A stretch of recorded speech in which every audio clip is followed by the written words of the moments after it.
Budget 2024 में indexation benefit हटा दिया। बट इससे क्या चाहती है गवर्नमेंट? अगर इसको हम देखें तो इसको दूसरी तरीके से भी इंटरप्रेट कर सकते हैं।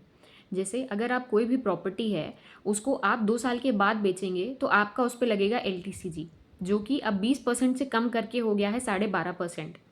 और लॉन्ग टर्म में बेचना मतलब ज़रूरी नहीं है कि आप 10 साल बाद बेचें या 20 साल बाद, बट आप 2 साल के बाद कभी भी बेच सकते हैं।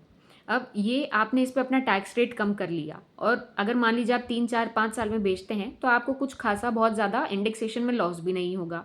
और अगर आप फ्रीक्वेंटली अगर इस चीज़ को करेंगे तो आप प्रॉपर्टीज़ के थ्रू काफ़ी अच्छा अमाउंट बना सकते हैं। अब ये तो आपका बेनिफिट हो गया। सरकार इस पे कैसे बेनिफिट लेगी?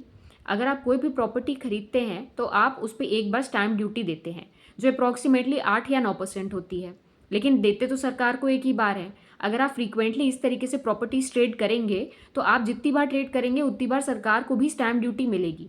तो आपको तो उस पर प्रॉपर्टी बेच के आप उस पर LTCG टैक्स कम पे कर रहे हैं, तो वो आपका फ़ायदा हुआ। उसी तरीके से सरकार उस पर स्टैम्प ड्यूटी बार बार लेगी तो वो उस पर सरकार का फ़ायदा हुआ।